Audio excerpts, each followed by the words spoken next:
today, let me please extend a warm welcome to all of us here, especially Dr. Roshan Adappa, who has voluntarily joined us today to share his knowledge and wisdom for us.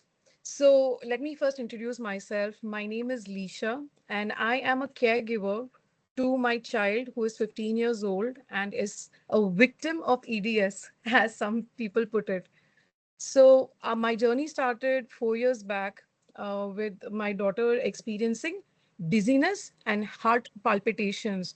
And like we all know the story, all the reports were fine and nobody could find anything. And then my journey with information on Facebook and Google started, and I came across EDS, the website, the main website, and through that, EDS India Foundation Society. And Mukesh ji, I must thank you for the foundation you gave me with the guidance you gave me, and I was able to provide proper care for the past year or so.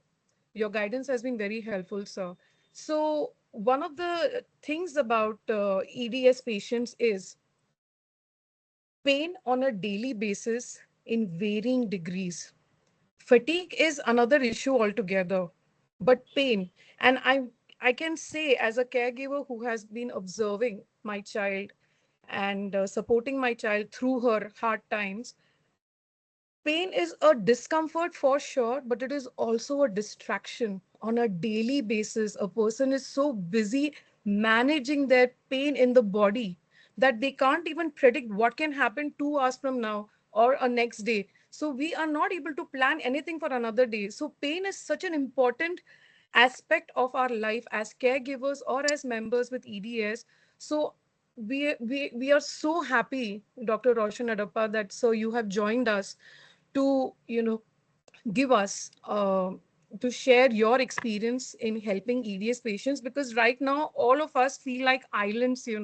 When we do go for care and support, we realize that sometimes we end up meeting the wrong people or educating the so like I said, we are all aware of the discomfort and we face when we are going for treatment and care. So this is a humble attempt, a space created by EDS-IF India Foundation to bring together the specialists who have experience treating EDS patients and all the members. So bring like a bridge. And I'm so happy that Dr. Roshan has come voluntarily for us. 2 minutes about him.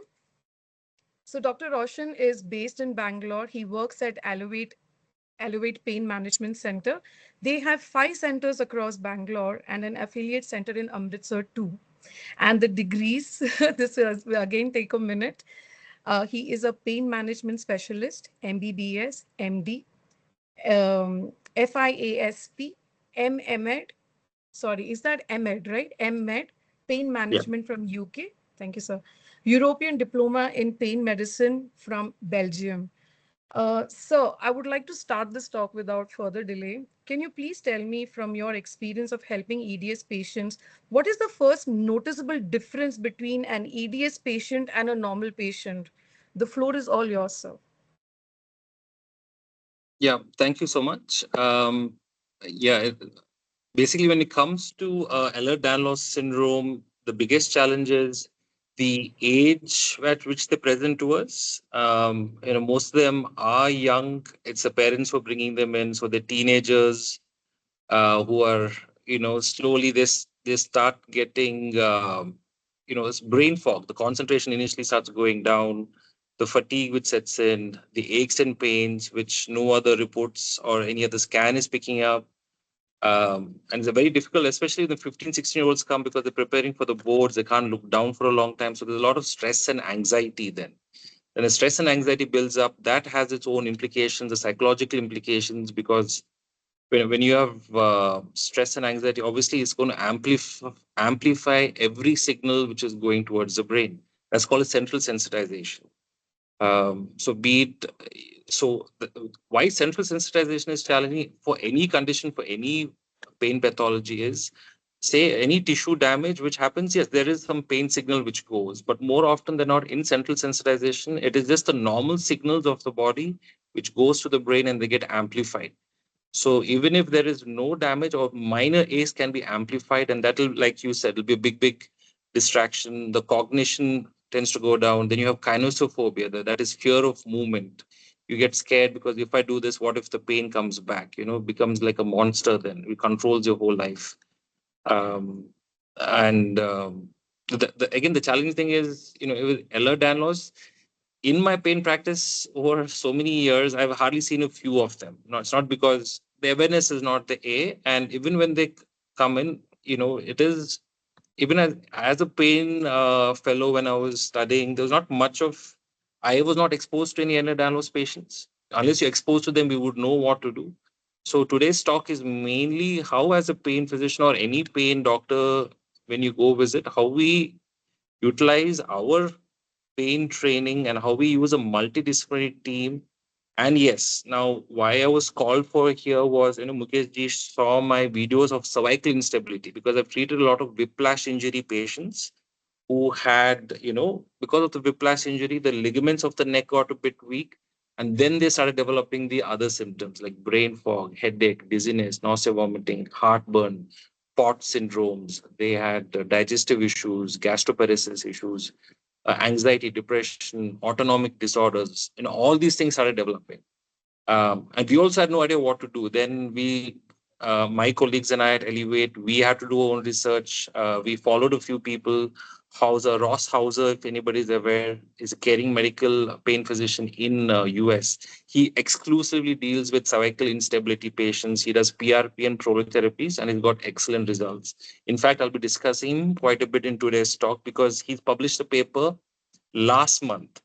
Uh, Purely, he's analyzed 85 Ehlers-Danlos patients and the incidence of cervical instability in these patients, and what those symptoms then became because of cervical instability.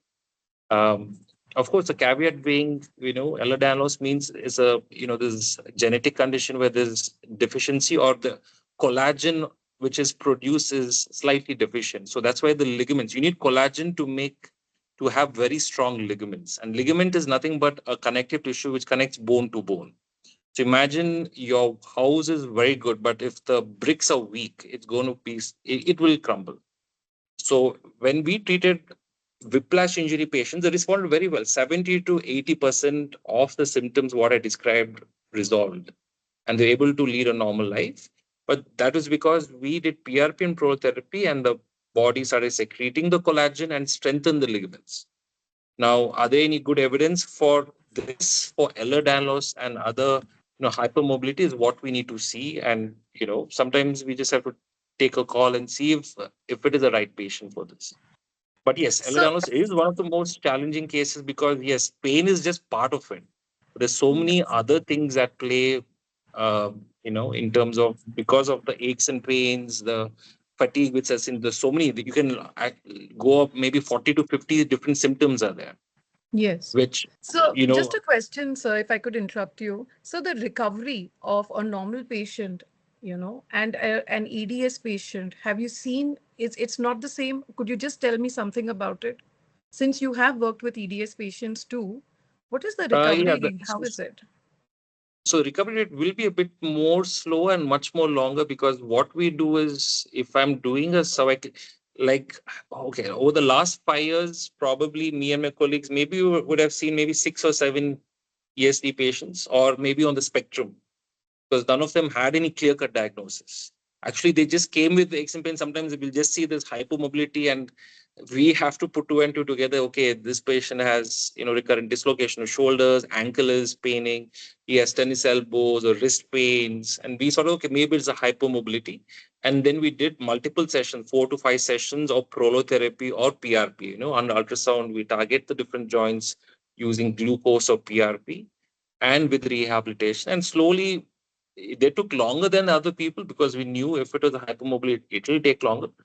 But the recovery was also, yes, a bit more slow. They'll have a lot more flare ups. Usually, a normal individual without ESD, a PRP will have a flare up for a few days, but maybe a hypermobility patient will have the flare for a longer time. They feel more tired.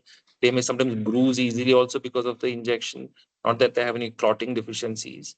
The skin is also very fragile, right? You have to be extra careful. Um, Especially if you're dealing with younger patients, they're obviously scared because our whole profession is injection based, needles. So they also have needle phobia a little bit. Yes, it'll like any other, like if you see EST patient plays sports, they're going to be more tired. Post physiotherapy flare up, they'll take a longer time to recover. So anything, we just have to be more gentle. It is finding that niche thing with EST patient. It's not to do too little, not to do too much. It's finding that perfect balance. Especially physiotherapy and rehabilitation, you need to go to a specialist physiotherapist. Again, I'm not a physiotherapist to advise you do this exercise. That's why we say multidisciplinary team. In Elevate Pain Center, I'm the pain doctor. I am a physiotherapist. I am a dietitian and a pain psychologist. I do not interfere and they do not interfere, but we have a group discussion saying this is the thing.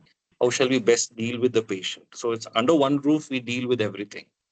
I But for me love to what say you what is the said, best sir. therapy, I don't know. I will not know what to even advise. But yes, the very important points which I will also discuss is what our rehabilitation. It should not be the regular rehabilitation. What a normal pain, we strengthening, stretches, they will actually hamper a recovery. What So you have to focus.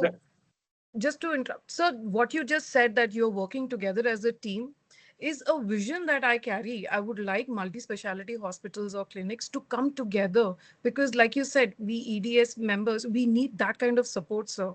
So I hope this works out, that we walk into one space and there is a team of people to help us and guide us to Actually, find that yeah, right if you balance go for to any recovery. good pain center in Bangalore right now, or actually for that, any of my colleagues across India, when we open a pain center, we invariably have a dietitian and a physiotherapist. Pain psychologist not full time, but we have visiting pain psychologists also because that's the fourth domain. But yes, our centers is basic physiotherapy because mainly our practice 80% is MSK. Musculoskeletal pain, arthritis, shoulder, hips, knees, backs, ankles, sciatica, the normal thing. So when a special case like EST, even we also vary because we also not sure what to do. We do our therapies. If it's a physiotherapist, they will discuss among themselves, okay, what's the best way we can do this? But they also have to read up, by the way. EST is such an uncommon condition, so rare. Um, I mean, if there was a guidelines, we would follow it. There's no guidelines internationally how best to manage a EST patient in regards to pain. So today's talk is to mainly see the Dr. House's paper. I will also share that link of the YouTube. It's about a half an hour talk he does discussing his paper. And so that is quite an eye opener where many people today will say, yes, I have most of the symptoms. Could this be because of cervical instability? Yes. From head to toe, it all comes through the neck. Because To there's the two neck, important yes. structures which go up, your vagus nerve and your internal jugular vein. So when they get compressed because of your lax ligaments, a lot of issues start happening from the brain to your body. Okay. Okay, sir. So we can head into the presentation if we are ready, sir. So curious to see what, you know. Yeah. So let Yeah. Okay. me share screen.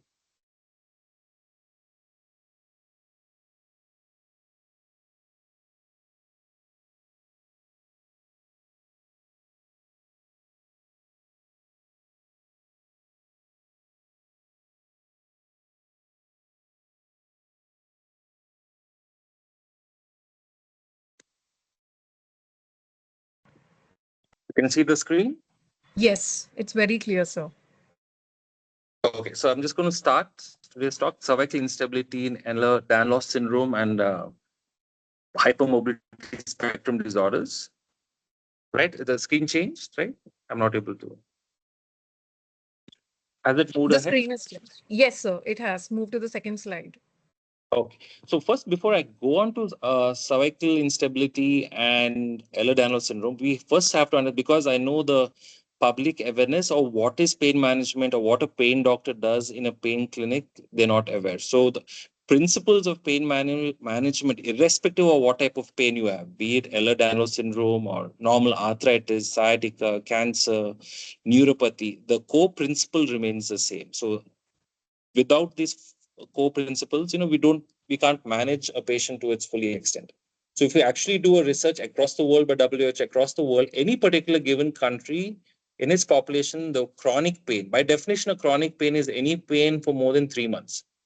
Any country will have a varying degree of population, maybe 5 to up to 33% of any given population will have some sort of chronic pain. And hence it becomes like a silent pandemic because many people are not aware of what to do when they're in pain. And, when they say, or they see the wrong specialists or the wrong diagnosis or the wrong treatment is being done. In India itself, a recent study showed, and the survey showed again, nearly up to 200 million patients would be having some sort of chronic pain, out of which nearly 55% will be in the nature of musculoskeletal. That is your arthritis pains of your hips, knees, shoulders, ankles, wrists, back, etc. And neuropathy forms the second highest, and cancer is also there, up to 6% of chronic pain. Any pain in the human body undergoes a certain changes, etc. So any pain means there'll always be a signal from the peripheral tissues or damaged tissues, or someone hit you from your skin to your organs, etc. They will send signals via nerves called the nociceptive nerves. Those signals, they will reach the spinal cord, and that signal from the spinal cord reaches the brain.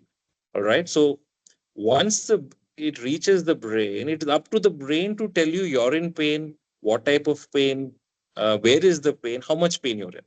Okay, straightforward. Say a signal of 1 up to 2, 3, maybe even 4, maybe mild pain, you will say. 1 and 2 is not painful at all. But if I increase that input signal to 5, 6, you will say, yes, this is discomforting. And if I increase the signal to 10, you'll be in severe pain. Because 10 input, your brain is saying 10 output. But very important, what now research has shown in the last 25 years is patients who have underlying stress, anxiety, depression, fear, anger, any sort of psychosomatic issues, the cortisol level goes up. Now, what will happen is if a tissue signal of 3, which is hardly any pain, that signal reaches the brain will not say it's 3. It will put a signal of 6. So you'll say, I have pain here, I have pain here, I have pain here. You do a scan, ultrasound, everything shows normal or very mild injury, but you're in severe pain. And that is called as central sensitization. So that's why it is challenging for pain physicians, because it's not just about injections. Now, in these patients, even if I do an injection, I bring down the signal to 2. The brain, when the 2 reaches the brain, and the brain will say this is still a 6. So that is why, and that pain is real. So that is why it is so challenging. That's why it requires a multidisciplinary team. Because, like I said, when the signal reaches the brain, it goes to the thalamus, and from the thalamus, the pain signal goes to the S1 area, which is the somatosensory cortex, which is the pain processing center. Its only responsibility is to analyze the pain signals. A signal of 2, it will say 2. But surrounding it, all this ACC, PFC, IC, these are the areas of the brain which are responsible for anxiety, fear, and depression. So when these are permanently active, they themselves will activate the pain center and amplifying the signals. So when a pain signal of 2 reaches S1, because of underlying anxiety, fear, depression, whatever, it amplifies the signal of S1, and hence the patient feels more pain. So there's a big difference of feeling more pain and actually the body producing pain.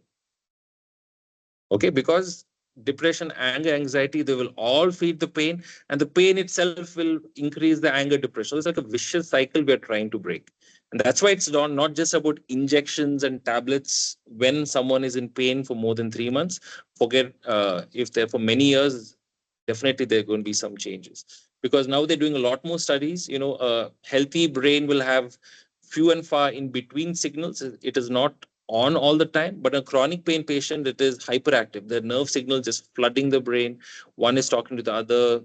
These are the brains which can never switch off. We say they're not able to relax, not able to enjoy a movie or a drive or maybe even daydream. It is always in the present because that's how the brain changes.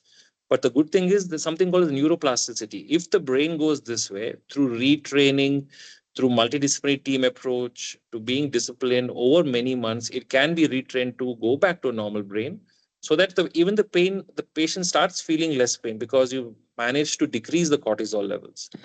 Now, this is a nice slide for anybody in pain across the world, anybody who's in pain for more than 3 months. These are the things which happen, right? Any pain is going to do what? From the top left, you're going to be scared of further injury, right? On the top right, can you see? There's fear of further injury. So you're so focused on the pain, there's fear of further injury, which will then you decrease your activity, your muscles become more weak, that will increase the pain. Any patient in pain is going to be anxious, anger, there'll be sadness, disappointment. There's a mindset transition. Initially, yes, I have this condition, but after prolonged pain, you become like a victim, like an injured person. Catastrophizing is thinking the worst case scenario from morning to evening. You It's called rumification also. You think about the same thing over and over and over again. It takes over your whole life, so you're not able to do your tasks or enjoy life or live in the movement. And catastrophizing is thinking the worst case scenario. Like usually chronic pain patients, when they have a low back pain going towards the leg, the first thing they'll think, okay, I'm going to be paralyzed, I'll lose my job, then who'll feed my kids, what will happen to my marriage. Literally the worst case scenario directly. There's no in between. There's also a lot of dependence on medication. Like I said, chronic pain, there's going to be a lot of chemical changes in the brain, your dopamine, everything shuts down, poor sleep and fatigue. And obviously, any pain patient will have strained relationship because it affects the whole family. Okay, again, coming to the cycles of pain, you have a physical component and a psychological component. These two concepts are very important for you to understand, because unless you understand this, it's very challenging to do pain management, because then you're so dependent on your medication injections, it's not going to work. So when you are in pain, couple of things happen. There's a physical side of things. Okay, starting from the physical side, when you're in pain, what are you going to do? You're going to do less activity. That will cause deconditioning of the muscle, which is a big thing, because without the muscles being strong, your joints, your ligaments, everything will be under a lot of pressure, producing a lot of pain. Because of this pain, you'll decrease the activity more. You're going to have lack of sleep, which will further aggravate the deconditioning. So what this does is it lowers the pain threshold. Now that's an important point. People who are physically deconditioned have a lower pain threshold. Now coming back to the pain knob, you remember, right? I increase the signal from 1 to 2 to 3 to 4 to 5.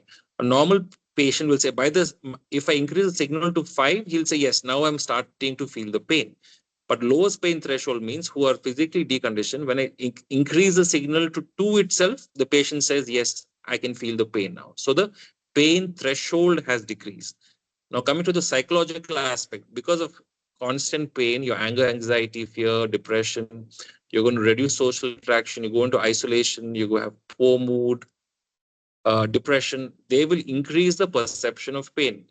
So now that when I increase the signal to 2, the patient says, I have pain. Now, if I give them a piece of paper and ask them how much pain you're in, because of the increased perception, they'll write a 6 out of 10. So those are two important concepts. They're feeling pain at a lower signal, but they're experiencing pain at a higher level. You understand that, right? Yes. Yeah, this is two important concepts. That's why the rehabilitation is so important to build the muscles, and the psychological aspect, the pain psychology works on these two things. Only then the patient is going to get better. Because overall, now coming to the core principle of pain management, we all follow something called as a biopsychosocial approach. Yes, there's a biological bit also. Arthritis has knee damage, Ehlers-Danlos has your cartilage issues, a collagen issue. There is a biological aspect which we need to manage. But unless we address the psychological and the social factors at the same time, the patient's pain experience is never going to get better. Okay, because they all contribute to the pain. Now, when you come to a multidisciplinary team, if you look at the top, that is me. The white arrow, I'm a pain specialist. That is my role. That's it. That is my role. Probably what is that? 20, 25%, maybe 20%. As important to any chronic pain condition is a physiotherapy, is a psychology, occupational therapy, your alternative medicines like your meditation, acupuncture, your dietitian, specialist nurses. Everything is important. You miss one component, the patient's not going to get the prolonged and sustained relief. This is why it's so important to change the mindset from pills and injections and only I want to do that and hope for this miracle cure or tablet which one scientist in USA will cure you. No. Okay, so because these are the changes which have already happened, it has to be an MDT at the same time. Not I'll do the injection first, then I will see. It has to go side by side. Only then this has the best evidence. The role of physiotherapy, especially inflammatory pains, there's very good systematic reviews all across the board. and they do really well. The role of psychology, the pain psychologists use cognitive behavior therapy and acceptance and commitment therapy and a lot of hypnotherapy. A lot of tools are there because you need that uh, to get better. Okay, because usually when you have injury, what happens is you go towards the left. Worst case scenario, you avoid, go into anxiety, depression. The pain psychologist will slowly shift, take the fear away. They'll confront your condition and slowly aid you in the road to recovery. Okay, again, cognitive behavior therapy, psychology, there is or more than like now 30 to 40 randomized controlled trials. Highest quality evidence is there for psychological therapies when it comes to pain management. And there is a role for, especially coming from India. Even when I was in UK, the NHS is very, they're very, when it comes to budgeting, they're very strict, but they still had a big budget for acupuncture and even bigger budget for yoga for chronic pain patients. Because you have your mainstream medicine, but there's a lot of overlap of behavioral medicine and complementary medicine also. So when you say complementary medicine, what is there? You have your massage techniques, you have your mind body medicine, especially meditation and yoga, alternative medical systems like you have Ayurveda, you have energy therapies like acupuncture, and your diet supplements. So they do play a role along with the mainstream medicine also. Why? Because yes, acupuncture, a lot of papers have come out. How do they actually decrease the pain? They basically strengthens the body's capacity to fight the pain. It prevents cortical thinning, which is very important for for brain fog, to decrease the brain fog. It decreases the pain receptors and increases the opioids, the body's ability to fight the pain. When it comes to mind body medicine, if you look all the way down, there is yoga which ticks every single box. Smoking cessation to high blood pressure, obesity, physical inactivity, stress, depression, increased glucose, pain. The only thing which really helped was yoga, which we Indians have been doing for thousands of years. And now, I mean, a lot more people are getting into it because they've done scientific studies also. Lots of papers have come out. The functional MRI, this was a paper which showed people who did only yoga, they did not take tablets, they did not do physiotherapy. They only did yoga. And after 3 months, when they did their brain scan or functional MRI, the red is where the blood flow increased. So increased blood flow to the prefrontal cortex, which improve the focus and attention. And the blue is the decreased blood flow to the negative emotional areas like the amygdala, which overall what that meant was it improved the pain modulation, i.e. it increased the pain threshold. The blue colors means it decreased the pain sensitivity, exactly the two pain cycles which I spoke about earlier. People who did yoga for more than 3 months, the pain threshold increase and the pain sensitivity decrease without any medication. So that is why biopsychosocial approach is very important. As a pain doctor, I deal with the biological things. Yes, injections. Obviously, physiotherapists will focus on the mobility. So if you see this whole picture, that's probably 25% of it. You need the behavioral factors. That means what lifestyle things we tell the patient, they have to change it. So patient education is very important. Social, you need a good social support at home, at work, and the psychological factors also play a big part because they all contribute to the pain cycle. Okay, now coming to the specific, the biological aspect of this.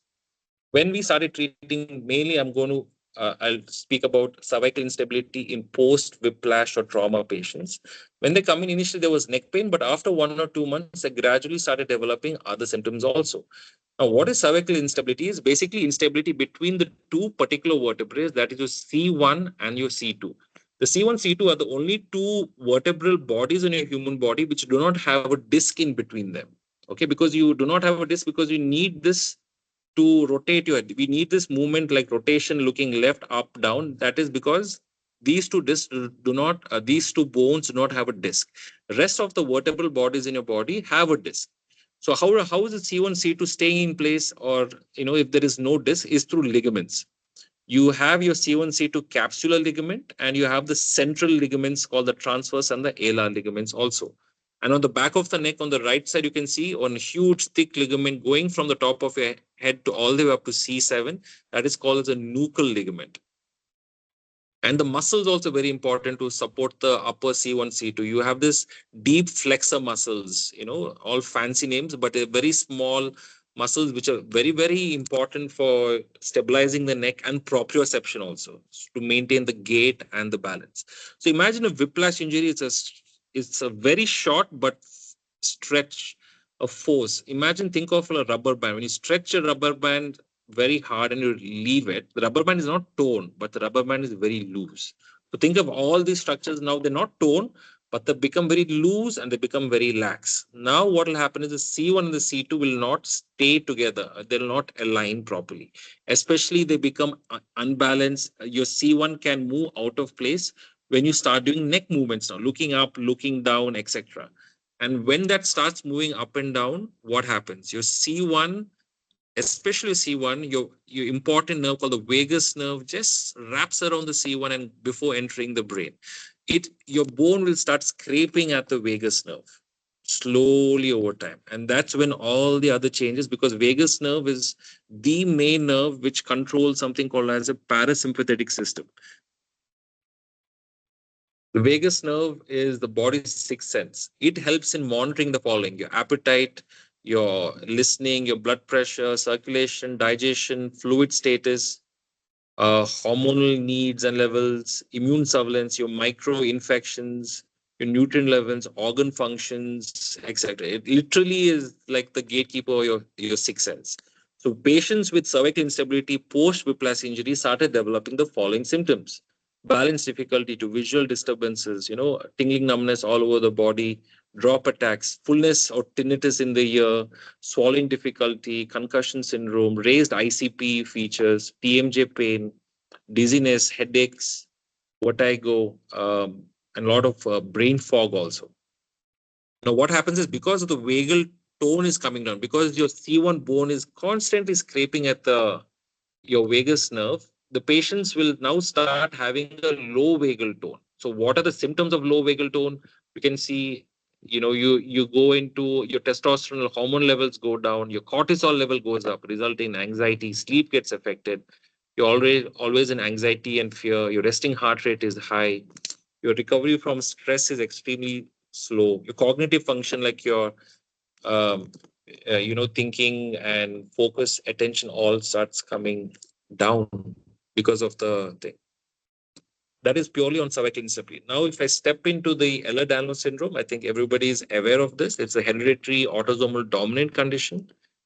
Prevalence is extremely rare, as you can see. Signs and symptoms generally is joint hypermobility, skin hyperextensibility, tissue fragility, and pain.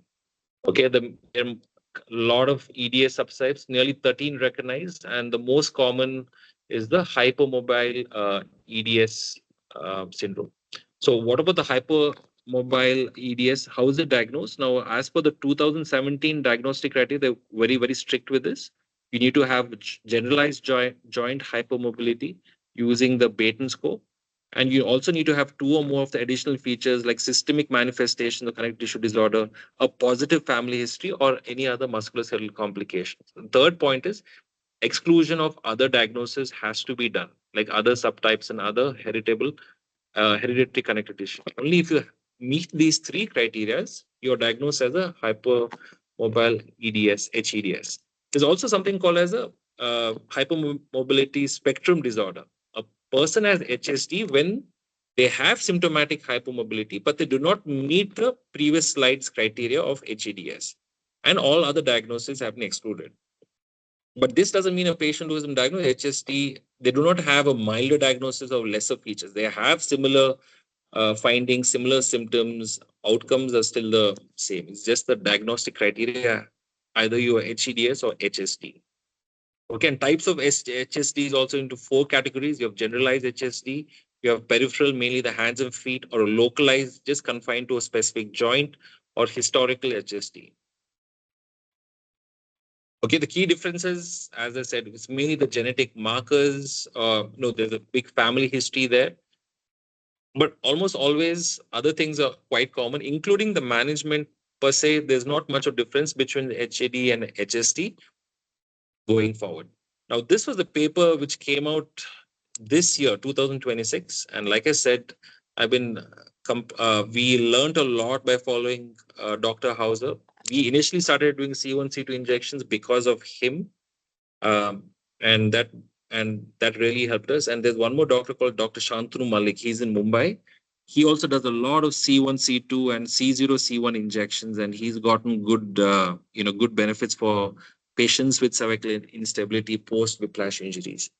But this was a very groundbreaking paper. I will also share this. He spoke about this paper on his YouTube channel last month. So I'll share the link also. So Dr. Hauser, what he did was categorizing initial cervical spine and neurovascular findings. He basically analyzed 84 consecutive patients with hypomobile Ehlers-Danlos syndrome and saw what features are there which can mimic cervical instability and what is the incidence of cervical instability or of patients with Ehlers-Danlos syndrome. So, which are the groundbreaking paper and some interesting findings also. All these images going forward are from his paper. The percentage of musculoskeletal, cardiovascular, these are all the percentage of symptoms, different symptoms, what he saw when he analyzes 84 patients. Coming to neurological, out of the 84% patients, the most common, 95% had brain fog, followed by fatigue, headache, concentration difficulty, lightheadedness, light sensitivity, dizziness, sound sensitivity, etc., with blurring of vision about 75%. Psychological, again, nearly 90% had anxiety, 87% had sleeping problems and irritability, and 73%, unfortunately, had hopelessness also. They have completely lost hope. Cardiovascular, nearly 70% of that 84 patients had heart palpitations.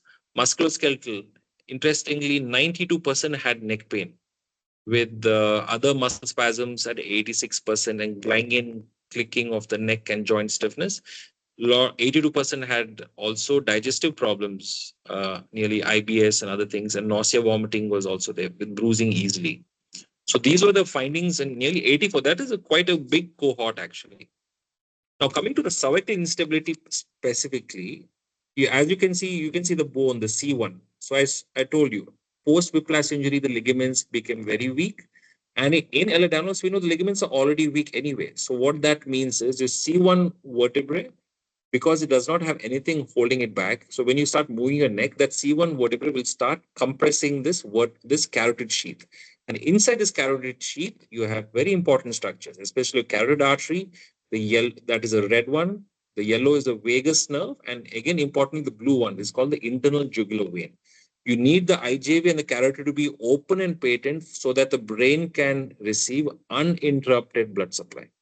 And the vagus nerve is very responsible for most of your body functions below the neck. So if these repeatedly you're compressing them, certain changes are going to happen in your body. And that's what he wanted to see how much of compression was there in patients with Ehlers-Danlos syndrome. Because as it tilts forward, it compresses, as you can see, this compression of the IJV and the vagus nerve, which is going to have long-term effects. What he did was very simple studies, actually. He did a live fluoroscopy shot. He asked the patients to open the mouth and touch the ear to the left shoulder and touch the ear to the right shoulder. That is called as the lateral rotation. I do that in my clinic also, just to see how much of the C1 and C1 glides over the C2. He also did CBCT scans. He did simple X-ray of the lateral neck, and he did certain measurements. If you see the figure D, what he did was he measured the C1. He dropped a line straight down, and he measured the C6 vertebrae, basically the posterior inferior aspect of the C6 vertebrae, where it met. It should not be, ideally, that distance should be 10 mm or less. As you can see, that image is nearly 43 mm. So that C1 vertebrae has come front quite a bit. So simple studies like this, he was able to see, okay, in Ehlers-Danlos syndrome, how much of this hypermobility was there. And other important things, he wanted to see the IJV. So what he did was, Ehlers-Danlos patients, he made them sit upright, then he made them lie down, and he measured the IJV diameter at the lower neck. Then he put the ultrasound probe at the upper neck. So what he saw was at the C1 spine, the IJV was compressed in most patients. Even in normal patient, it was compressed. But in Ehlers-Danlos patients, the compression was statistically significant. In normal patients, in the last image, if you can see, he put a pillow under the neck. In normal patients, the IJV then opened up. What he's trying to tell is, when you put pillow under the neck, you're sort of mimicking the normal curvature of the neck. But in Ehlers-Danlos syndrome, even when he tried to do that, the IJV was still significantly still compressed actually, but it is still opened up, but not as good as the other patients. And then you also measure the diameter of the vagus nerve at different positions, and he made a chart. Now this chart is extremely important. Okay, there's a lot of figures here, but we'll focus only maybe on 4 points. Um, on the first 2 points, on the top left, you can see the C5. Okay, can you see my laser there? Yes. Okay. So the what I showed is in the X-ray, he measured the C5 atlas interval. So normally the distance should be less than 10 mm, and 98% of the patients had an abnormal finding. It was more than 10 mm. So the C1 was the atlas was significantly moved ahead in nearly 98% of the patients. That was the first thing he saw. Then the second most important point is the IJV, the internal jugular vein, which is supplying the blood to the brain, etc., or taking away. At the C1 level, the diameter should be more than 90 mm. Okay, but it was less than 90 mm in 91% of the patients, and on the right side, it was 95% of the patient had a statistically significant lesser diameter of the internal jugular vein, which is quite significant. Now, coming to the vagus nerve, the vagus nerve is the most important. What he did was he measured the vagus nerve. This is called the circumferential area. Normally, it should be more than 4.2 mm, but 100%, 84 of the 84 patients had a lesser circumference of the vagus nerve. Means the vagus nerve was slowly getting damaged and eroded. Almost all of them had that. Or not all. 100% of the patients had that, which is a remarkable finding because no one ever studied this vagus nerve in Ehlers-Danlos patients compared to a normal individual.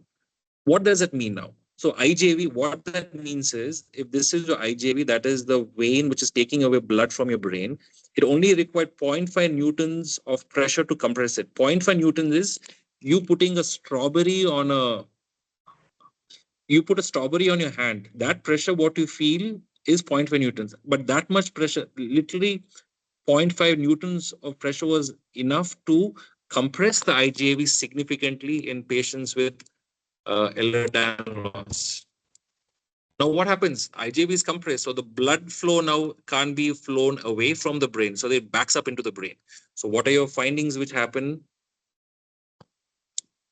You're going to have raised intracranial pressure slowly. That's because now the cerebrospinal fluid starts building up inside the brain. Ventricles become dilated.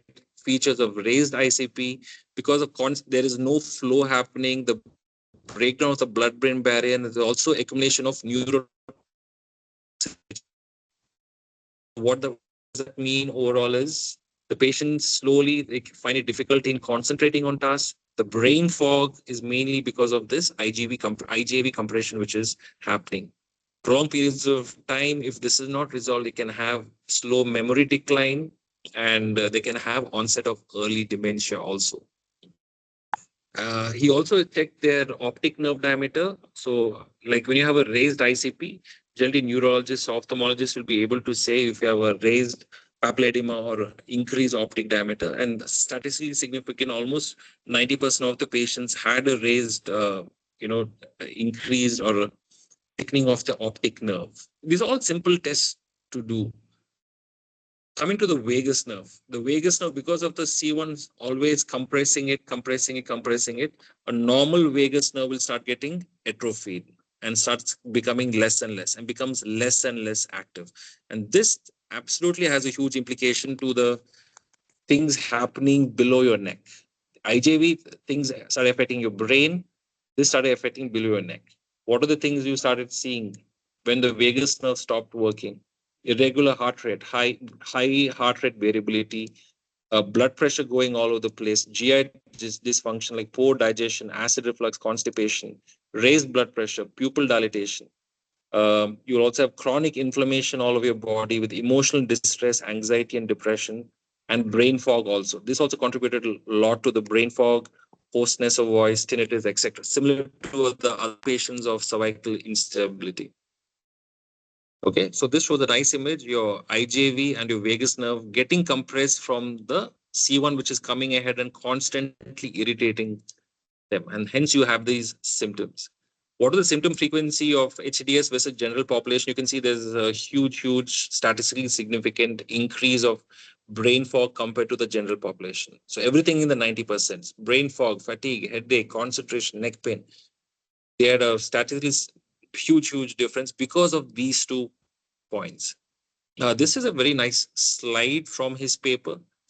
What happens to the brain? What happens to the body? What happens to the brain is because of the compressed IJV. What happens to the body is because of the vagus nerve. Because of the internal jugular compression, what happens to the brain? We already said headache, brain fog, fatigue, memory loss, dizziness, lightheadedness, syncope, visual, light, tinnitus, that is ringing sensation here, noise sensitivity, sleep disturbances, balance difficulties, and other cognitive abnormalities. Because of the vagus nerve degeneration, these are the things which will happen to your body. Tachycardia, POT syndrome, orthostatic intolerance, visual dimming, heart palpitations. Poor stress recovery, you have a long time to recover from any stress, gastrointestinal dysmotility, nausea, air hunger. You'll also have MCAS, chronic pain, chronic inflammation, sympathetic overdrive, and other dysautonomy. I think this pretty much sums up all of the syndromes in this spectrum. And it all boiled down to those 2 points, your IJV getting compressed and the vagus nerve getting degenerated because the C1 was moving ahead.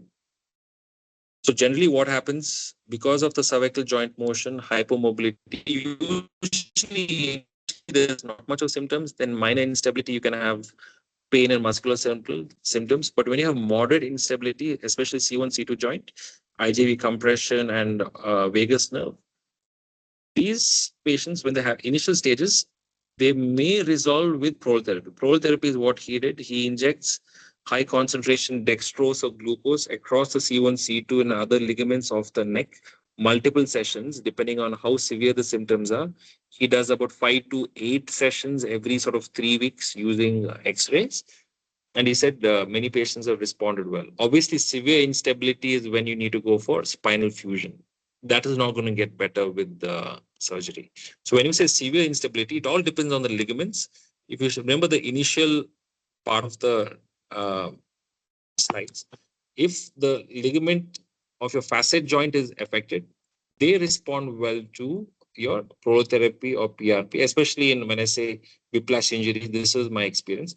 But if the central ligaments are affected and it is the C1 is moving grossly over C2 and starts compressing the spinal cord, the MRI will pick it up. It will show myelomalacia and other features of spinal cord compression. Then the only choice is to go for spinal fusion. But if the MRI is normal, as in it's not showing too much compression of the spinal cord, then my whiplash patients have responded extremely well. So I've mentioned PRP and prolotherapy. What that we use extensively. In fact, almost 80-90% of my patients who come with MSK, we do PRP and prolotherapy with excellent sort of results and evidence out there. What happens is PRP pro basically any damage in your body to cuts and wounds, etc., your platelets will come and heal them. So imagine you cut yourself, blood comes out, platelets come, they form a clot, then they form a scab after a week. Probably after 3 weeks, pink skin comes, and by 1 month, normal skin and hair grows back. That is all thanks to platelets. Now, the same concept is also utilized for arthritic pain, be it your knees, hips, elbows, any shoulder, even including meniscal ACL tears. We treat a lot of chondromalacia patellas. I think someone asked about that. They respond very well to PRP because once we inject a high concentration platelets of the basically we extract the patient's own platelets and we deposit using local anesthesia under ultrasound and X-ray. And we use high concentration. When we say PRP, it has to be at least 4 to 5 billion platelets or 4 to 5 times the baseline concentration of the patient with a double centrifugation technique. So all these things are very important. See, PRP can, even a dermatologist will use for the hair. They'll extract maybe 10 ml of your blood. but that is not enough to cause ligament strengthening or joint healing. Now we have a lot of evidence to show, just like any tablet, you need to reach a certain dosage. Only then it will be effective. So what is prolotherapy? Prolotherapy is one step behind your PRP, depending on what cycle you sort of initiate the tissue repair. Prolotherapy is when you inject something irritant, like a high concentration dextrose is very irritative to the tissues and the joints. So when you inject that, you're actually initiating some sort of osmolar injury. When you initiate injury, your platelets come in. Your platelets get activated, they release growth factors, modulate the inflammation, which will attract the stem cells, and then they'll start secreting the collagens or the cartilage or the viscous, etc. So the same concept we use for healing the ligaments also. Prolotherapy means is one step behind PRP. PRP is the next generation of thing because you get faster onset. And BMC is stem cells. Stem cells is still a lot of papers are coming out, but still we do stem cells in our centers also, but for exclusive, be very picky with the patients. It has to be a young patient with some sort of sports injury, etc. So by using the patient's own healing mechanism, either the tissue gets healed or the ligaments become tighter.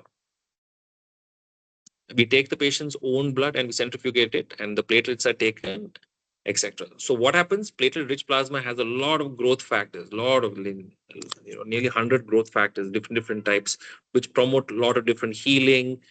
Angiogenesis means they produce new blood cells, they stimulate collagen, which strengthens the ligaments, enhance tissue repair, etc. And we use PRP across cartilages to muscles to tendon damages, ligament damage, and even nerve repair. And it is backed by serious evidence. Anti-inflammatory moderate effect, regenerative potential is moderate, cartilage protection is moderate. Evidence, and this has the strongest clinical evidence currently among all the therapies. But what about cervical instability in EDS patients? Because this has worked well for my whiplash injuries because they're able to produce the collagen and the ligament tighten, and it remains tighten unless they injure themselves again. The thing about Ehlers-Danlos syndrome is because of the defective collagen, how long will it last? And is it permanent cure? That's the other thing we have to see. Or with these patients, they have to come. It's like diabetes, right? It's not a curing it. Like any other chronic condition, you have to keep managing it every few months. Like a maintenance dose come for PRPs and therapies. Current evidence consists mainly of case series, retrospective cohort studies, and expert opinions. There's no high quality RCTs anywhere in the world for PRP for craniocervical instability in patients with EDS.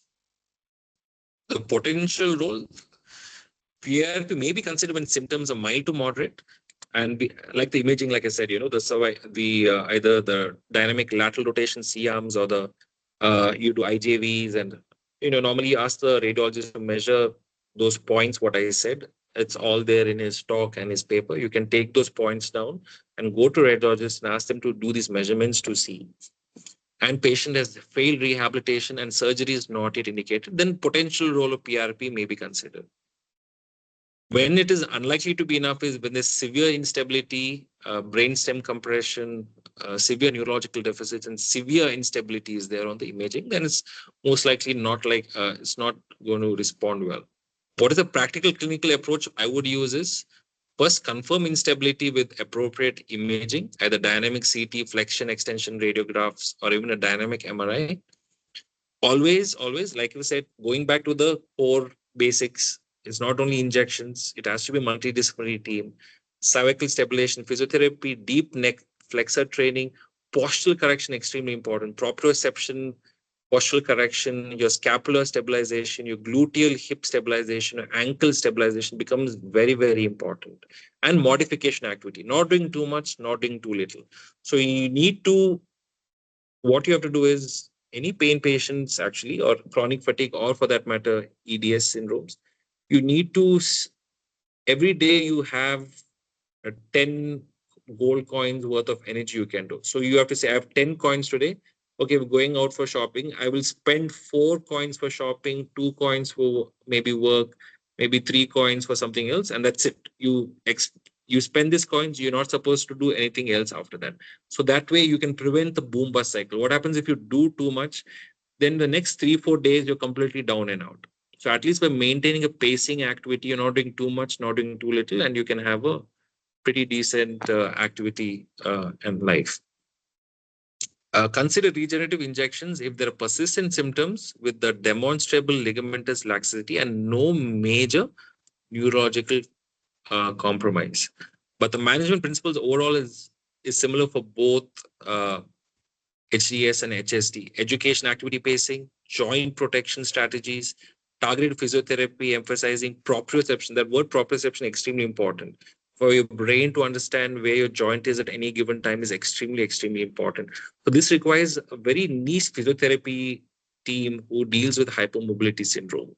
I would suggest someone with maybe neuro rehabilitation background will do well. So a lot of multi-specialty hospitals have a separate neuro rehabilitation center, and they have these robotic machines and other stabilizing machines.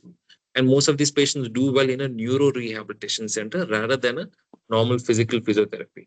Addressing the sleep fatigue, psychological factors through pain psychology, and yes, use of the PRP injection, but that should not be the sole heart and soul. Maybe to PRP on protherapy may reduce the pain and inflammation so that you can do the other things normally. Again, does it improve the collagen and prevent C1, C2 from forming? There's still not not direct evidence out there per se. And me myself, I have not done any C1, C2 injections for Ehlers-Danlos syndrome. We've done prolotherapy for the other peripheral joints, but not so much for the C1, C2, which seems to be the major crux. And activity modification is very important. It doesn't mean so, especially younger kids now with the advent of mobile phone. We call this a tech neck syndrome. It is very, very rampant in the IT community. A lot of people come with headaches and low back pain because just looking down like this puts nearly 30 kg pressure on your neck. That's it, 30 kg. Imagine what I told, 0.5 Newton, like the force of a strawberry on your hand is enough to compress everything. Imagine looking down. It's going to have serious, serious things. So there's no point of doing physiotherapy, rehabilitation. You spend all that money for injection, you've done everything. But then the patient goes home and looks down at the phone for half an hour.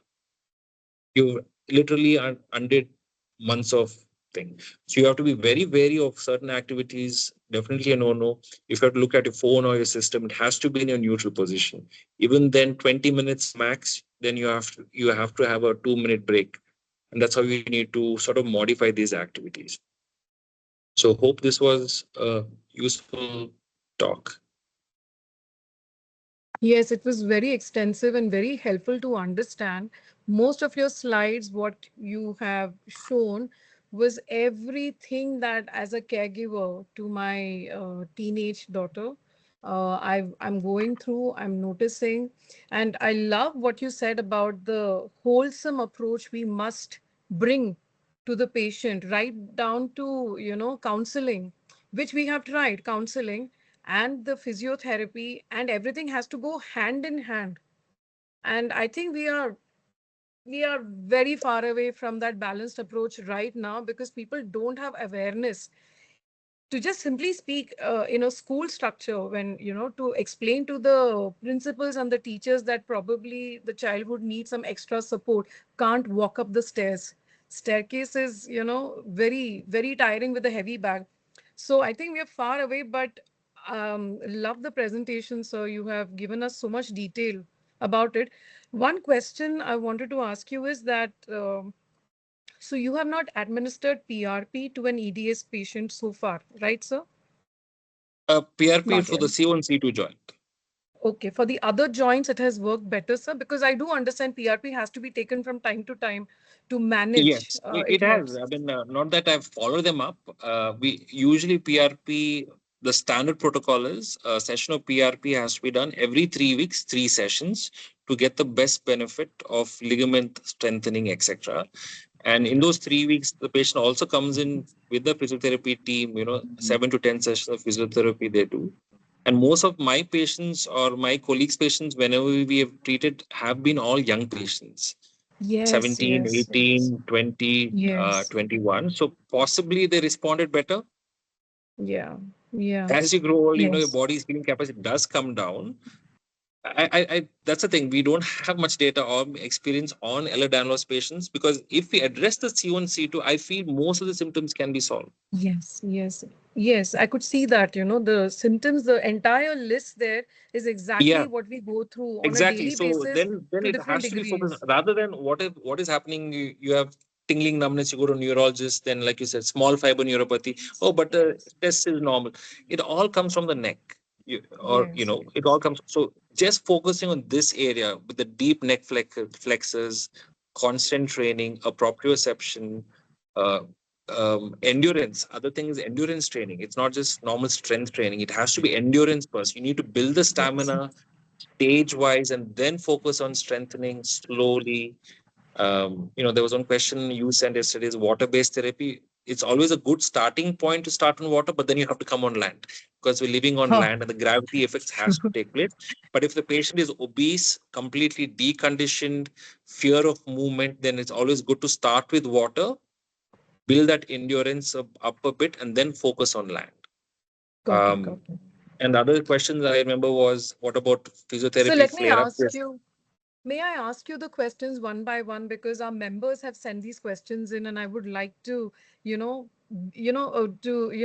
I would like those questions to be heard, and then can I start with those questions and you can Yeah, just yeah, answer them? sure. Most of them Yeah. you've already answered with the CCI and the prolotherapy and the PRP, but still, we are dying to be heard, and so far our information was all from Google and all. It is so nice that you are here in person telling us all these details, sir.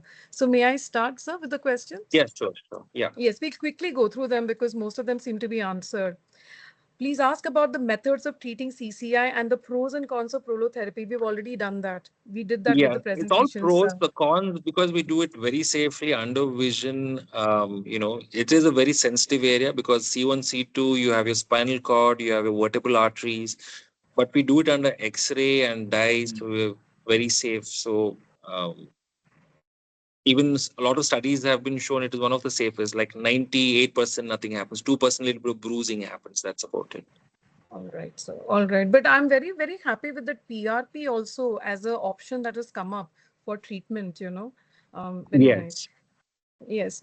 So the risk to reward ratio when it comes to prolotherapy of the neck and other joints, the risk to reward ratio, Oh, the risk to reward. I mean, the reward ratio is much higher. much The higher. risk, Okay, sir. yeah. So how do you mitigate the risk is few points. I mean, the main point is these procedures done under vision. We use X-rays and ultrasound, so we know what structures to avoid. If it is a blind, I Yes. would not do it. I mean, Got do it. not do a blind procedure if the doctor is suggesting anything blind. Make sure your care provider is a trained doctor, first of all, be it neuro, ortho, pain, but they have to do it under vision, whatever it is. So that will reduce the risk. Reduce the And risk. yeah, Okay. there is risk for everything, isn't there? Then, flying on a plane is risky. So, but 99% nothing happened. There's always a 1% chance you patient can still have some adverse effects, but those it is still a very rewarding procedure. Okay, sir. So the third question is how to deal with pain after physiotherapy. I think this question has come because most of the EDS members are asked to go for physiotherapy, but there is, inflammation already there inside. And sometimes we have a flare up after physiotherapy. Would you like to try and, just address this? How Yeah. So to the deal with the pain? again, see, pain post physiotherapy is normal, but what is not abnormal is this flare up or the pain lasts for many days. That means Many you're days. doing too much. Yeah, that Too means you're much. doing too much.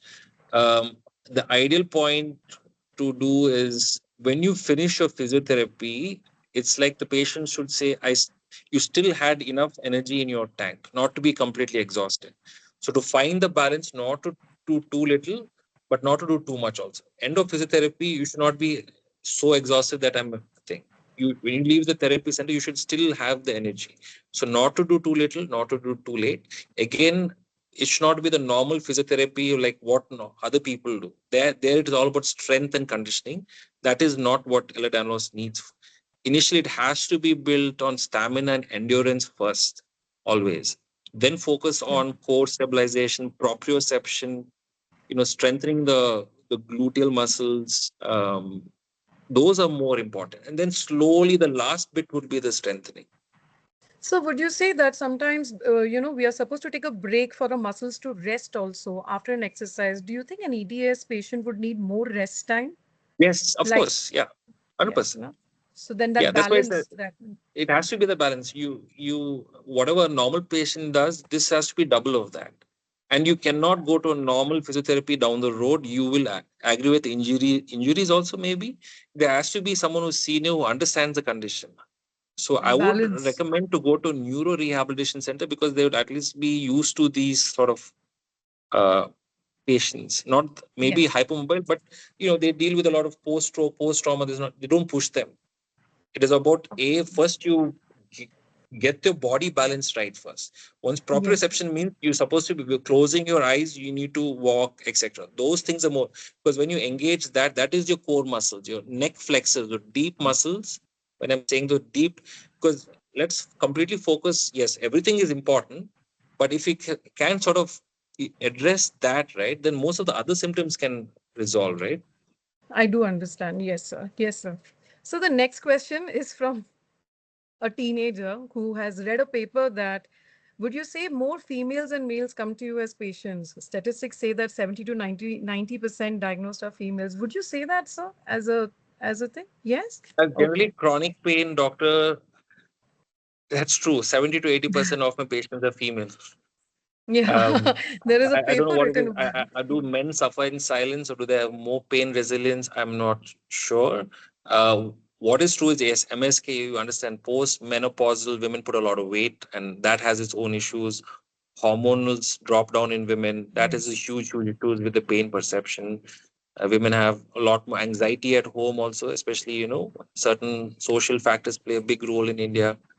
When it comes to EST itself, I think females do have a greater risk. But again, who diagnoses EST, right? It's not Yeah. like any other condition. You have to, unless you're come from a certain class of society, you will have access to the healthcare. Can you imagine millions Yes. of people where what HSD? Nothing. You are just Very shunned in the true. corner. Very true, sir. Very true. We call it party tricks, with this hyperextended joints. Children usually end up doing party tricks. It's Yeah. that's how it's Yes. reduced to that. Yes, sir. Okay, Yeah. sir. The next question is aside from pain in musculoskeletal system, for pains that come randomly that are sharp or persistent, something can something be done to stop them from happening? These often cause confusion with whether it's an emergency that needs hospitalization or just nerve sensations. Now, this question may seem very innocent, but there have been days where we are wondering if we need to take our child to an emergency, at a hospital or not. We have even taken her once and we had to come back with nothing because they didn't know what to do. Uh, So, if you can just address what level of pain, and there are times when it looked like we would have to go to the hospital, and then over a period of 2, 3 days, somehow the pain subsides and somehow things look a little better. So, these random pain attacks, I mean, it's all the members would like to know, sir. Is there anything you would like to say about this? The next question is also the same. If someone has persistent pain and needs to take, sorry, yeah, okay, we'll do that later. So, sir, would you so like to yeah, tell this us is. something about it? I mean, what I How would much recommend pain is is too much? Yeah, you know. there's never much pain is too much. No, what you need to know is understand your pain pattern. So you need to maintain a diary, a pain diary with different symptoms. Okay, so you can refer. Okay, this pain or this part of the does it feel like this? If it is a normal thing, then it's fine. It's part of the EDS. What you have to be wary of is this a new pain? Is it progressively getting worse? Is it associated with deficits like sudden weakness? Is it causing difficulty in breathing, chest pain? Is it causing you to faint?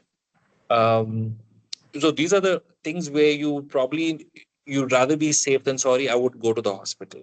So Okay, you sir. have to say, is it progressive in nature? Is this new compared to the rest of the things? Same pain, but it's a slightly higher in nature. That is still okay. But this We is can completely observe. different, Yeah. a random thing which is going a different path. uh, shooting is still fine. It is progressive in it. It's getting worse and worse now. Same pain, but it's getting amped up, more and more, more and more, more and more Yes. progression. But yes, difficulty in breathing, chest, not fainting, loss of consciousness. Those things you should not ignore. Thank you so much, sir, for that. Thank you so much. You need to Because we maintain a deal pain with diary because that. that's the only way you'll know. Because Uh, there's so many hundreds of symptoms. So divide yes. your chapter into books. Headache, okay, different headache, elbow pain, chest pain, okay. Normal tingling, numbness, aches and pains is part and parcel of it. Again, you have to realize what you did that day. Did you push yourself a bit more? The Flare up will 10 be coin there. theory. I'm going to remember that the 10 coin theory that you said, that you have 10 Yeah, so coins you in a wake up day in a and day, then you how can to plan. You spend have it. Yeah. 10 coins. One coin would be this much energy or this much Yes, time, yes. and you be very stingy with it. So if you have a party to go to, okay, or a holiday, or if an exam, or you want to play sports, you know, then probably all your energy will go in that. But rest of the day, you can't do anything. I think I can speak for most of the members here. So over a period of 2, 3 years, we are living like that. So Yeah. next question, sir. Yeah, next question. If say someone has persistent pain and needs to take meds to remove it and improve quality of life, how do we know when something happens that requires medical attention? If say someone has persistent pain and needs to take meds to remove it and improve quality of life, how do we know when something happens that requires medical attention? So I guess if you're used to taking painkillers, and then probably they are asking that, Yeah, then again I guess we painkillers. go back to the yes sir. I think the painkillers is, people say I take pain. Yeah, painkillers is absolutely fine to take it in moderation when you have a flare up, especially when you take anti-inflammatory. What you're worried about is, yeah, kidney failure, right? That's the main thing. Your Yes. anti-inflammatory NSAIDs, aceclofenac, brufen, diclofenac, combiflam, they are anti-inflammatory. But if you take it in moderation and acute flare-up, so in a week maybe you take it maybe 3 or 4 times, that is still okay.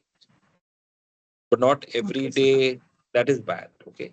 What is the safest painkiller you can take is paracetamol, Dolo 650, or maybe a paracetamol 1000 mg sustained release. That is the safest thing unless you have liver failure. Paracetamol from a newborn baby to 100 years old, you can take.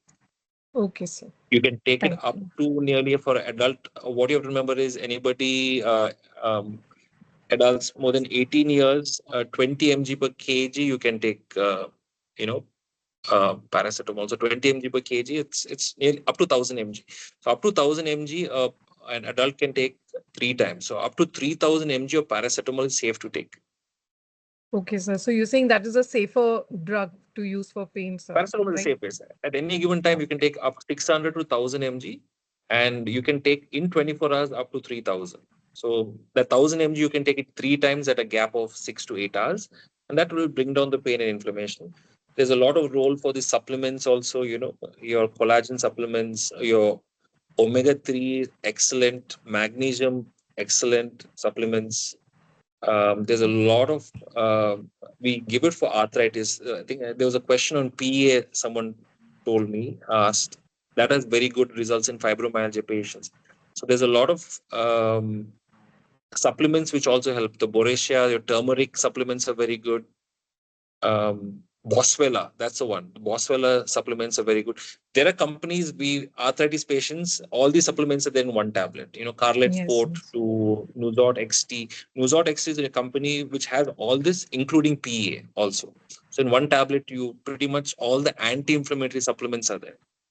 I really hope Um, the members would reach out to you, sir, because you are part of our team in WhatsApp. You are there. I hope the members reach out to you personally and take advice from you before they start on, or, if they can take advice yeah, from you before yeah. they, because, right now, otherwise, we are all randomly taking painkillers. So I hope they come to you personally before they The other start safe on painkiller is your something new. tramadol. Tramadol is also very safe, by the way. Ultraset, Ultraset people take no paracetamol, tramadol combo. That is also safe to take twice to thrice a day, but not make it a habit. I would Habit, exclusively yeah. use it like a flare up because your body will get used to it. It's not going to work like an antibiotic.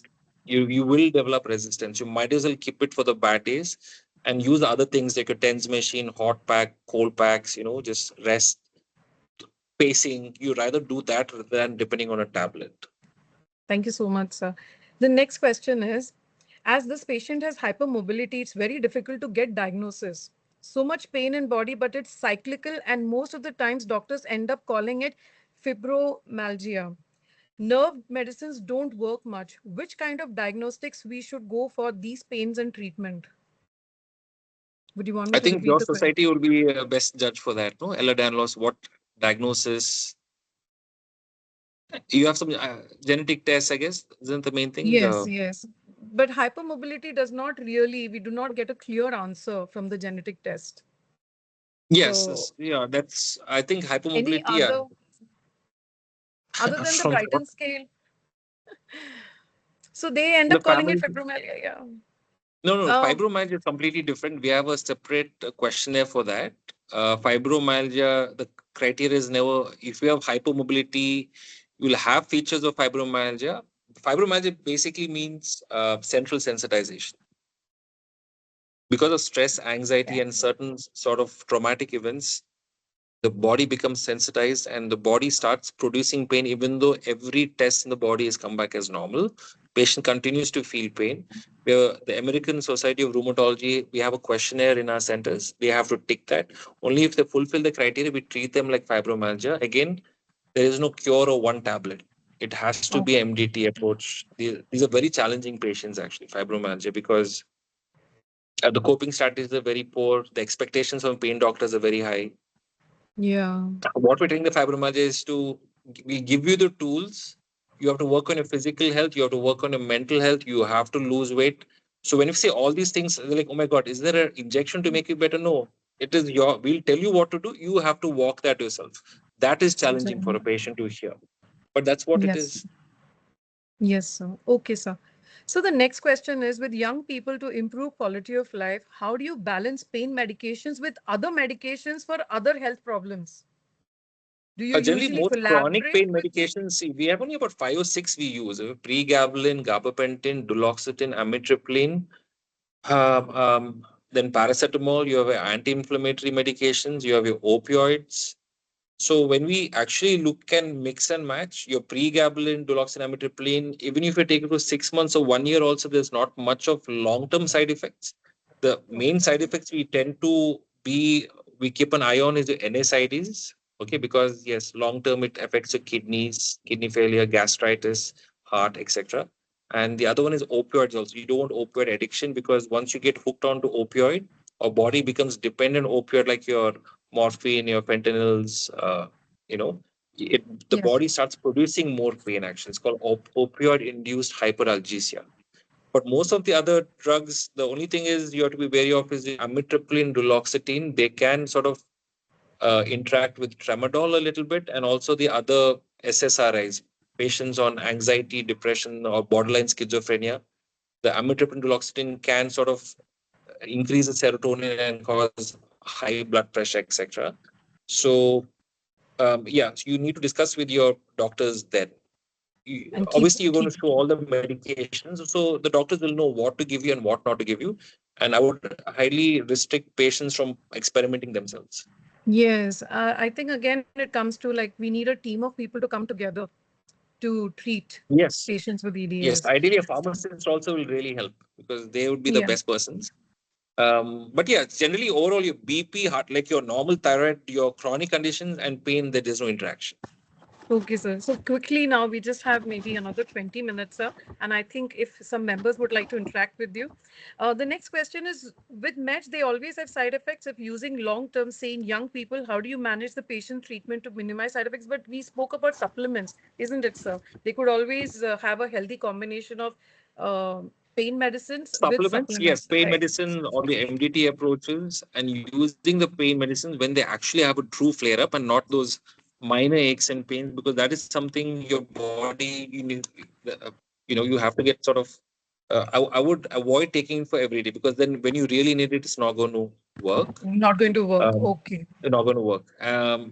Like I said, the pain cycle, right? We need to improve the physical threshold to improve the pain threshold. That's the only way. Yes, yes, Slow yes. conditioning and to decrease the psychological side, decrease the pain sensitivity. So one Got needs to go up, one needs to come down, both at the same time. Again, Okay, because I like I think the word said, is, yeah, the, the patient balance. feeling the pain is not directly proportional to the tissue damage. You can have a normal tissue and still experience severe pain. True, sir. So today I understood that from the presentation. That was very clear. So can I Classic move on? example, everyone's Yes. heard of phantom limb pain, right? So that's what phantom limb pain is. What people who had amputated post accident or what, they still felt their legs, they still felt their hands, and severe pain. There's no hand, there's a complete stump here, but they can still feel the hand moving. Yes, That's yes. because of the pain. The brain, the signals didn't realize it's not there. Very true, sir. Okay, sir. So robotic non-surgical pain relief management, what is it and can it help EDS? Would you know anything about that, sir? I'm thinking that could be the neuro rehabilitation. So the previous corporate Yes. hospital where I used to work, we had like 3, 4 robots, Hmm. especially post-traumatic brain injury when the patient was just coming out of the coma and completely defunctionalized. They used to put the patient on the robot and the robot will move.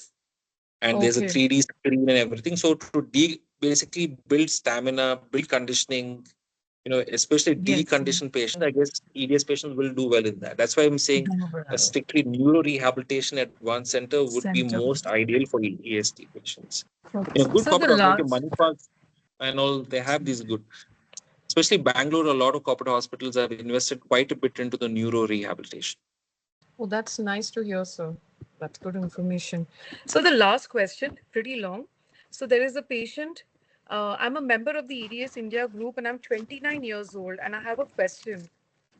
Regarding neuropathic pain, my history includes multiple musculoskeletal and tendon related issues, including recurrent tennis elbow that never fully resolves, chronic neck pain since childhood, lateral ankle pain, and runner's knee.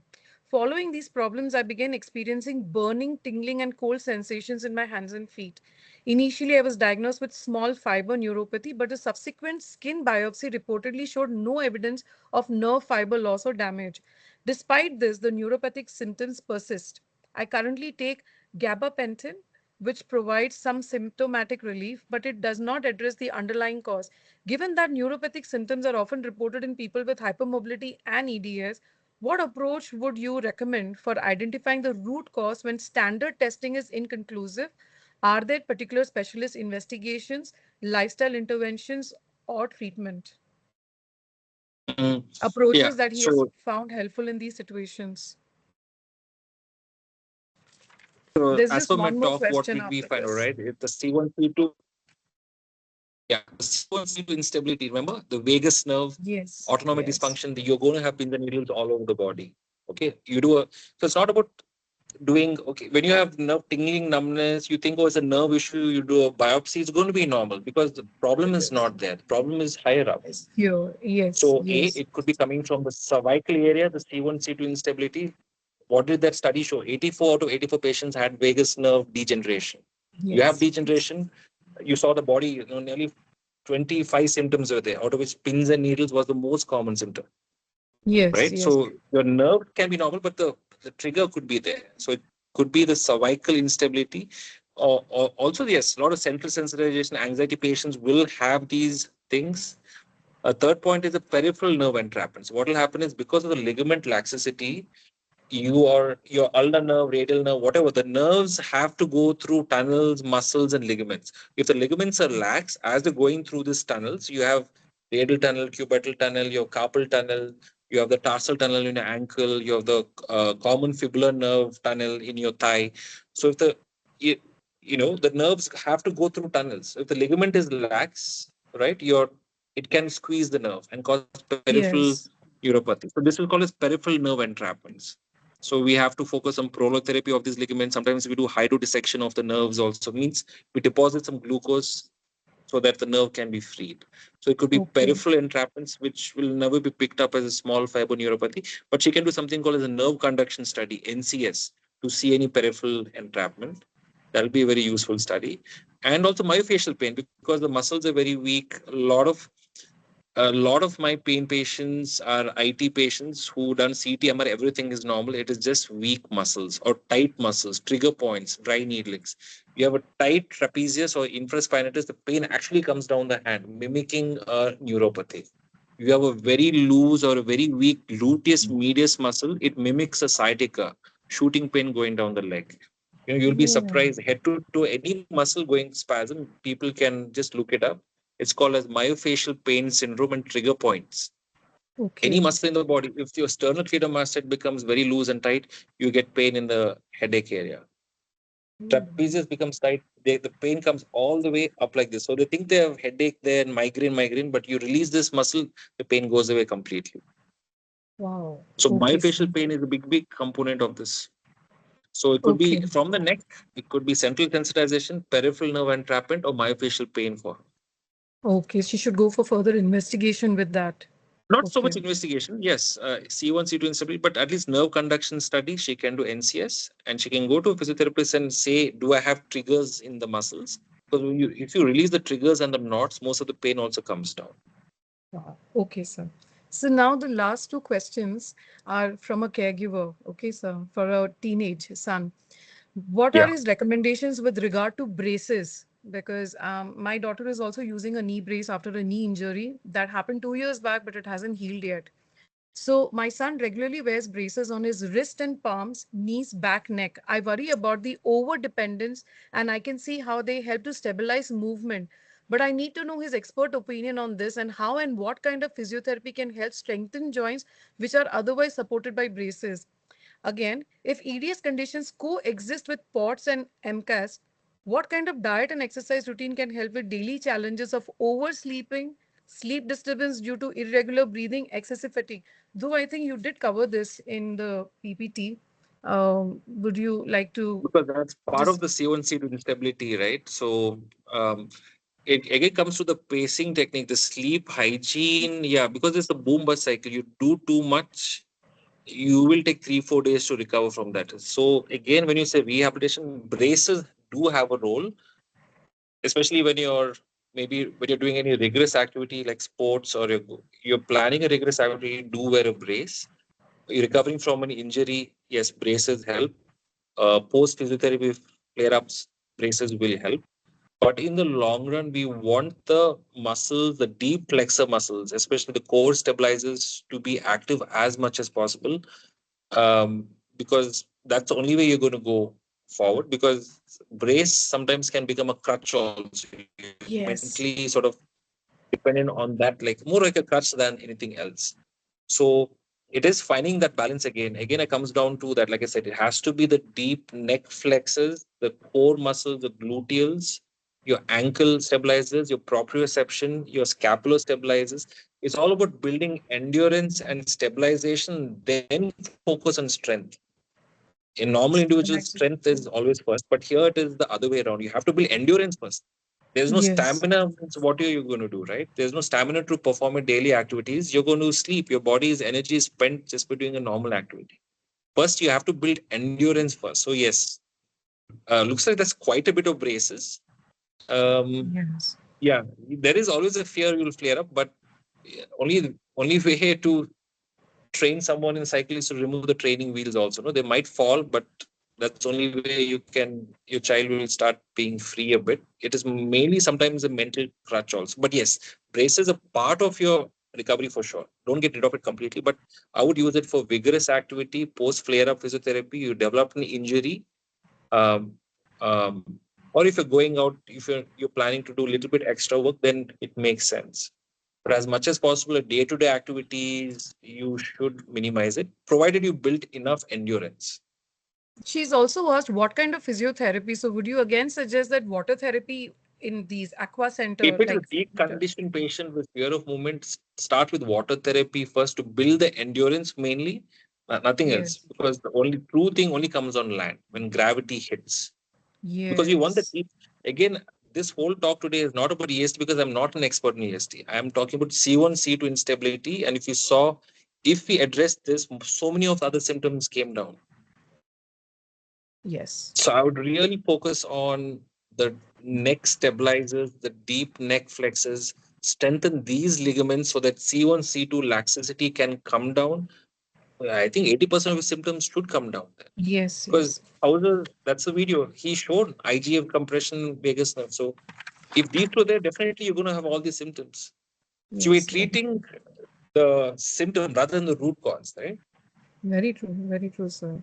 So I think everything is about balance, and I think an EDS patient must have a team of people working with them to get to Yeah, a recover team and of to people who are manage. communicating with each other. Yes, right now you're right, sir. We have different doctors, and So in a everybody's elevate, on I mean, island. any Yeah. good pain center, it's MDT. When I say MDT means we're not like, okay, go to physiotherapist, go to neurologist. When we say MDT, everyone knows what is happening. We discuss the patients as one team, and then the patient goes. So everyone knows we're on the same page.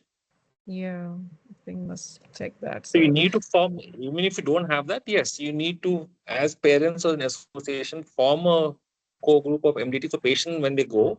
So in abroad, we have MDT meetings once a week. You know, in This, India, I would, yes, sir. yeah, In in India. India, go to pain management centers which have an MDT team or a polyclinic which has MDT. Yes, see, corporate hospitals help. The neuro rehabilitation team can coordinate this, small things.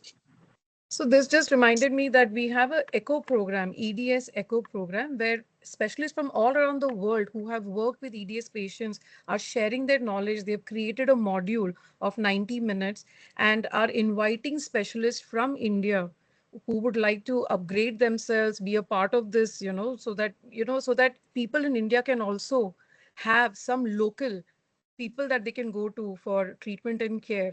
So we are going to be inviting specialists who would want to. There is a questionnaire that would be sent to them if they're interested. So we are trying to build more, awareness and more support What systems is for that echo EDS in for? India. When you say echo, is it for the heart scan? What is that No, for? the group is called ECHO, Echo, and it's Okay.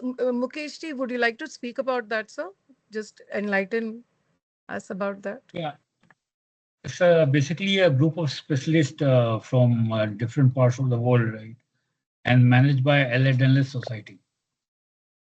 So they have virtual session for the specialist to generate awareness towards managing and treating EDS, HSD, remarkable issue people.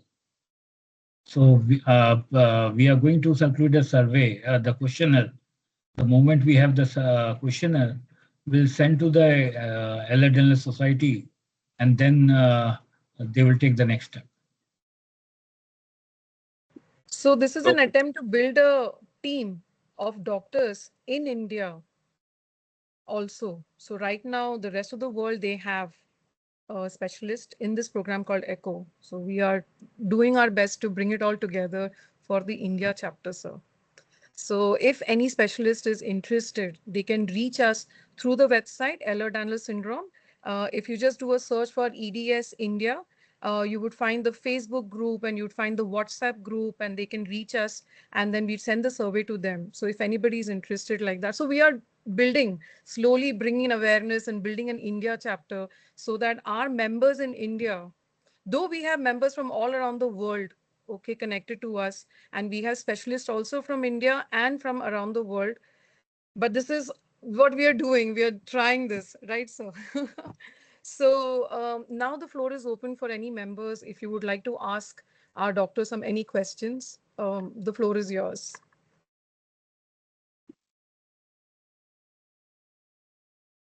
Okay, I would like to ask a question. Um, Dr. Roshan, I would like to know if your clinic is equipped to handle physiotherapy for EDS patients.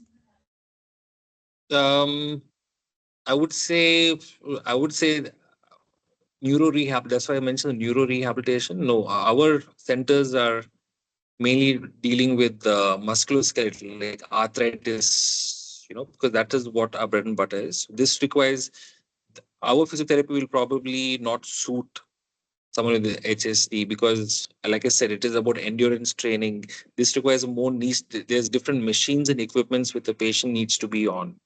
That's why I would go to neuro rehabilitation center for that. Okay, sir, thank you. In Bangalore, the best place I can think of is Sakra World Hospital because they have the robots, and I was a consultant there for 5 years. So I've seen the remarkable work they've done.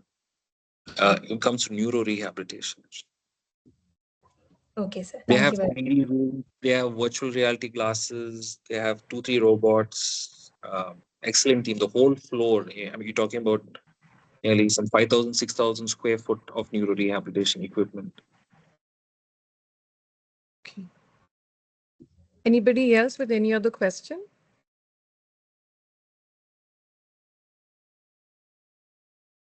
I think Yes. any EST patient, if you learn swimming, that is the most ideal. With swimming, there is a bit of core strengthening happening. You freestyle, breaststroke in water. You're not damaging it. You're building endurance, building stamina.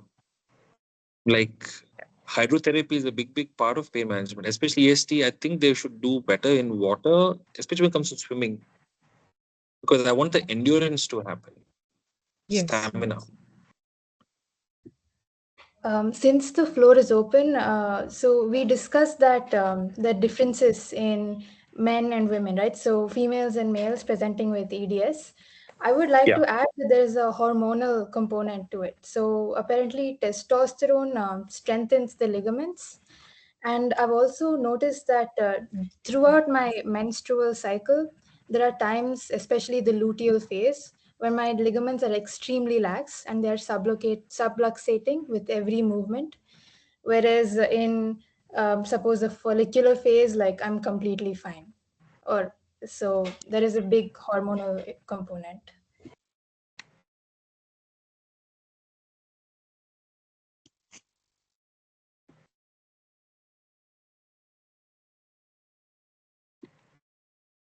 I guess that's all from all our members right now, sir. Mukesh ji, should we conclude? Yes, Yes. we can conclude now. Yeah. Dr. Roshan, thank you so much for joining us today. It was such a breath of fresh air to actually have a person speak to us and not us randomly Googling and, struggling for information. Uh, Thank you for, sharing your valuable time with us. And from all of us, I would like to leave you with this one message. Like I said, this video will be shared, and please share it with more people. You don't know who needs help. Ask them to go to the Ehlers-Danlos Society website, look for EDS India chapter. They will come to our EDS page, EDS-IF page, and through Facebook or through WhatsApp, we can all connect together. Like I said, this is a humble attempt to create a platform, to create a space where people can come together, share knowledge, find the treatment, the right people, the right care, the balance. We are definitely There is definitely a long way to go, but we have begun. We are also looking for 10 members who can be part of the EDS India chapter. Mukesh ji and another person here are the core team members, and now I am also there. We're inviting people who would like to be. The only criteria is that you are an EDS patient or a caregiver to somebody who has an EDS issue. And please join us because we are building the India chapter. So thank you so much for, thank you everybody for coming. And this was the first attempt for many, many more such sessions to come. Thank you. Thank you, Thank you, sir. Dr. Roshan. Thanks a lot, sir. Thank you so much. Have a wonderful weekend. Yeah. Thank you all. Thank you, Lisha. Thank you so much, sir. Thank you. Bye. Bye.